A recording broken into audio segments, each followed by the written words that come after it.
I'm meeting fellow friends of mine. They are food bloggers here in Connecticut. And when I told them about the possibility of going into New York, seeing this new cafe, reviewing their food, they jumped at the chance. They're involved in the food. I'm specifically looking to taste the coffee as well as the Italian pastries. So let's get this party started. Here we go. Good. Oh. Let's go. Hey, Donnie. What's going on? Hello. Yeah. Everyone excited for this? Yeah. All right, now you're good.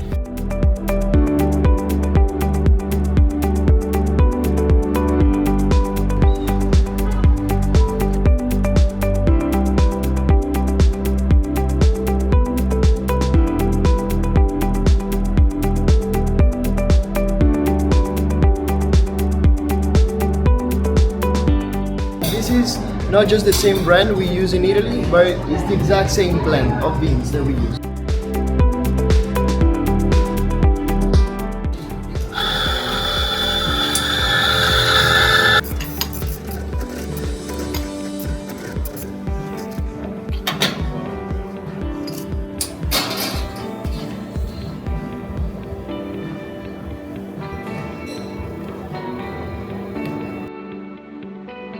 I'm here with my good friend Bruce, and we are giving the espresso try. We're at Tazza. This cafe originally started off in Prato, Italy, just outside Firenze.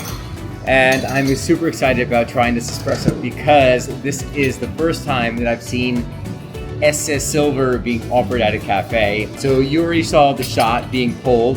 So right away, I noticed that flow rate was started off fast, and then it kind of slowed down, which is what I'd like to see, just that slower, more controlled flow rate. And the reason being is just it gives me an idea as to how the extraction happened and what I can expect to have in the cup here. So I'm going to take my tasting spoon out of the bag. This is a tasting spoon. It's called cucchiaio di assaggiare. It means a tasting spoon. You bring your own tasting spoon? I do. It smells actually some like tones of orange, which I wasn't expecting. So let's go. Huh. Wow. So, literally like chocolate orange notes, exactly what it was picked up on the nose. The body isn't as heavy as I would have expected from this, assuming that there may have been some Robusta in the coffee. But the body is just a nice medium body, and you get notes of dark chocolate, and then it's just a finish with orange. Very nice. Just out of curiosity, it's like why do you slurp like that? Everything you're tasting, what you're tasting is not so much flavor, but aromatics. So when you're slurping, what you're doing is you're allowing the gases to come back up retronasally, because you can't taste chocolate, right? Your taste is sweet, sour, salt, bitter, umami, but everything else is an aromatic. I got you. Tell me what you taste. You don't have to. You'll know. It's like espresso. I'm just kidding. You're correct. It is espresso. No. It's definitely a little bit more full bodier than I'm used to. Yeah. It's more robust is the word I think you used. Yeah, well, there's likely Robusta in this blend. A very low percentage. It doesn't taste overpowering in Robusta to me. Now we are on to the cappuccino. One of the things I love in Italy is that when you go there, the porcelain that they serve the cups in, it's actually very, very fine, because the cup you use impacts how you perceive the espresso, especially with color. So most of the time in Italy, whenever you have an espresso, the cup is going to be white. Otherwise, it tends to fog your perceptions. If you see a dark cup or like maybe a red cup, you automatically perceive the coffee to be stronger, even if it isn't. It is. Yeah, it's taste psychology. So this is the cappuccino. I'm looking at just how much of the froth milk is actually in the cappuccino, because a cappuccino is roughly not really a drink of thirds, but it kind of is a drink of thirds. It's the easiest way to describe it. So we're looking at that right now. So the foam is not overly aerated. You can see from just the fine bubbles on that. So it was foamed very, very nicely. And I could tell this is going to be enjoyable. As I'm mixing it around, you can see that you're not seeing the surface of the milk. So it just leads me to believe that the microfoaming of this, the texturing of the foam, was done very, very nicely. The coffee is not the overpowering or the dominant note here. What you're getting more in this one, especially since cappuccino, typically the size of the cup for the cappuccino is about like a 5-ounce cup, right? This here is what I would say is more of a latte cup. With that being said, the flavor of the espresso still comes through, but it's not the dominant characteristic of the cappuccino. I typically like my cappuccinos a little bit stronger, but with that said, if I got this like at any cafe, I would be very, very happy just because the texture of the foam was done correctly. Italian espressos by their very, very nature, if you're doing it in the classic Italian way, have a little bit more body, so they tend to shine in a milk environment like this here.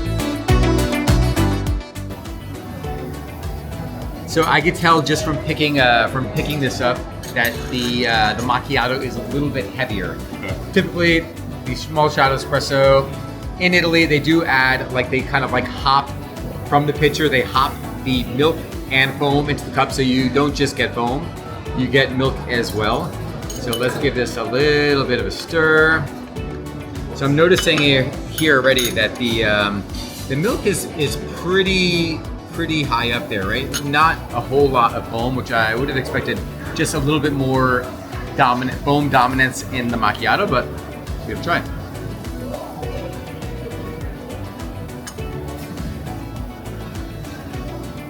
Very nice.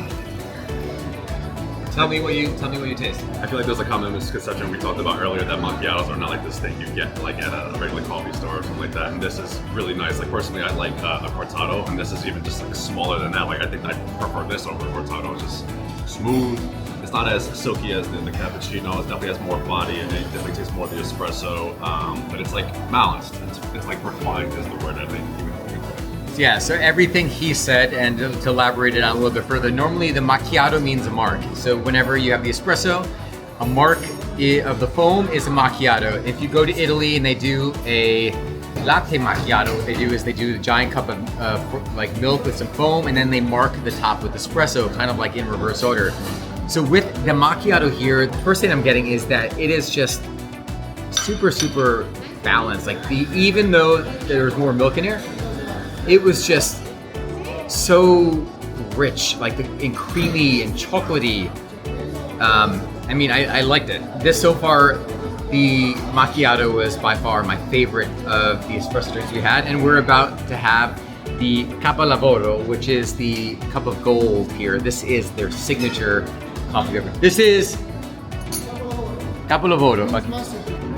So this is capolavoro. This is the masterpiece, and to be quite frank, it does look like a masterpiece. I can tell that the foam composition here is looking much better than the macchiato here. And I also believe that this is not just a macchiato made with whole milk. There's actually a mixture. Roberto, the mixture of it's foam and cream? A secret recipe. Maybe I could figure it out by tasting it. We'll see what the recipe is. This is the review of the capolavoro. Can't have a hard time saying that. So mix in that chocolate.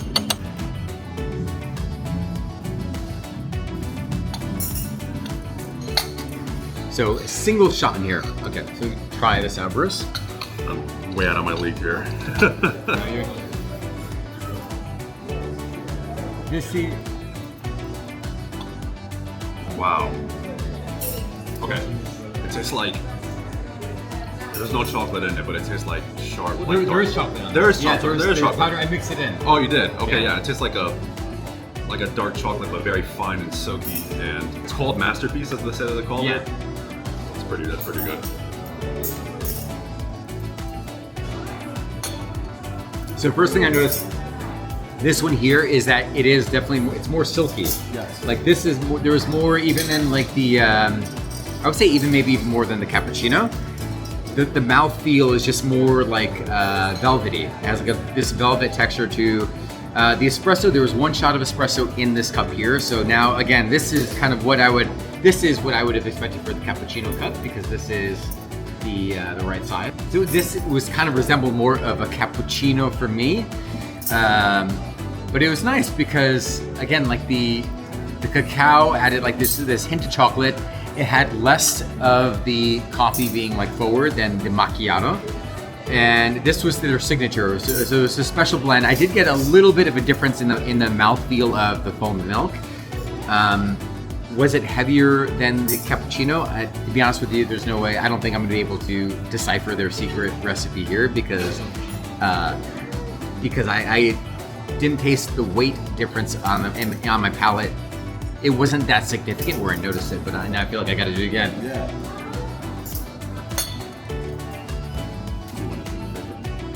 I already know my favorite. Damn. All right, so now going back, taste a sip of the cappuccino again.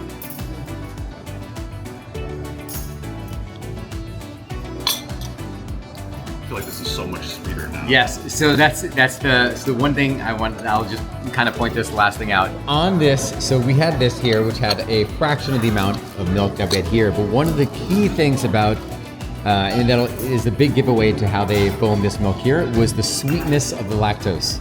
You taste that, right? Yes. So with coffee, if you don't foam the milk correctly, what happens is you start to denurture the sugars, the lactose in the coffee, and the milk turns from sweet to like maybe a little bit like a bitter taste. This was done right. Like you can taste the sweetness in the milk, and it was even more apparent after trying it against these other coffees here. And then we'll do a point to our favorite coffee in 2 seconds. What's my favorite On coffee? 3, all right? 1, 2, 3. Oh, right. The macchiato wins, the original macchiato. And That wasn't rehearsed. yeah, so why? You're able to taste the coffee portion of it, the espresso portion of it, and but it has like little pieces of everything we drank in that one. It's kind of like the best of everything. I Yeah. would say. The reason I liked the macchiato is it's not to discount any of the coffees here because they're all made really, really well. It was because of the proportion of coffee to milk. Like I just liked the fact that it wasn't the straight espresso, but it was, it had this nice creaminess and chocolatiness from the milk being added to it, but the espresso was just very, very powerful and strong in it. So that is why I really, really like this one. And yeah, I think now it's time to try some of the classic Italian desserts.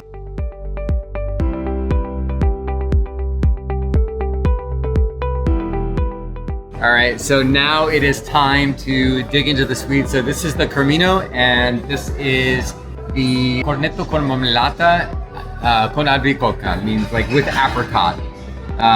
This is like my go-to Cornetto when I'm in Italy. So we'll see how they fare. Would I be wrong to describe these as croissant in Danish?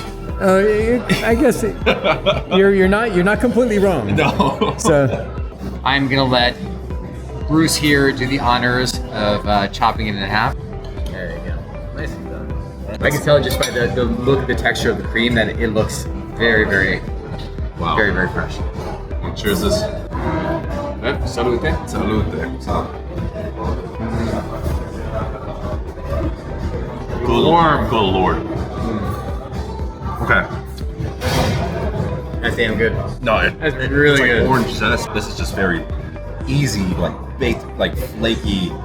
Like you don't need teeth to swallow this. You can literally just It melts. Yeah. No.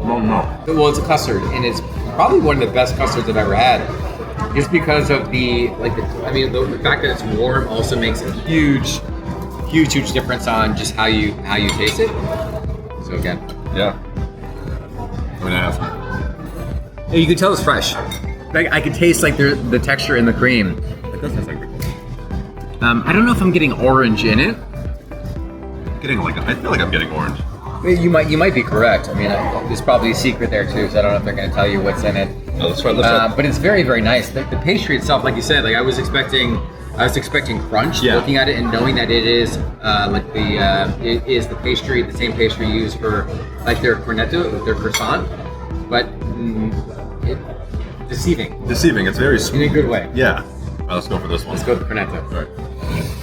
It just looks too pretty. Yeah, so normally what happens here is they inject, and like some places in Italy, they'll cut it, instead of like injecting through the top, 2 different methods. One, they'll cook the croissant, and then they'll inject it with the cream or chocolate or pistachio. Other places will actually cook it inside. there is a trend, people going more towards like the injection. I typically would say I like it cooked in it. Yeah. But I've had some really, really bad ones with it cooked in, and I've had some decent ones that were injected. So What's the right way to do this? No right way, just go for it? I mean, I don't know if there's any way you're going to get the exact amount of albicocca in. I'm gonna just go half. Just go half.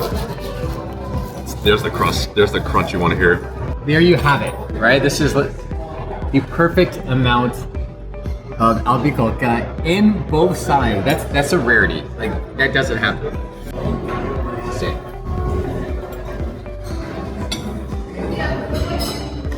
I have no words. It's quality apricot. It's very apricot-y. It's very flavorful. It coats the tongue. And the crunch from the croissant, it just kind of brings it all together. Yeah. I'm out of my league here. Really good You're expanding your horizons. Yeah. So the apricot, you can taste the texture. If you ever had a fresh apricot, you bite into the center. Usually, like this, you bite into the apricot. The center usually has almost like a fig going away. Like the inside has this like, creamy texture to it. That is what you're getting in the apricot preserve here, which is really, really nice because you know it's not just an essence of apricot where they just throw a ton of sugar in it and then blend it up. I mean, everything here they've done so far has been imported and in the way that they've done it in Italy, so I'm not surprised that this is done the same way. The pastries are exquisite there. It's so fresh and so clean to the taste. Out of this world good. Now I see what you were talking about, like about it being fresh. Oh no, you did not.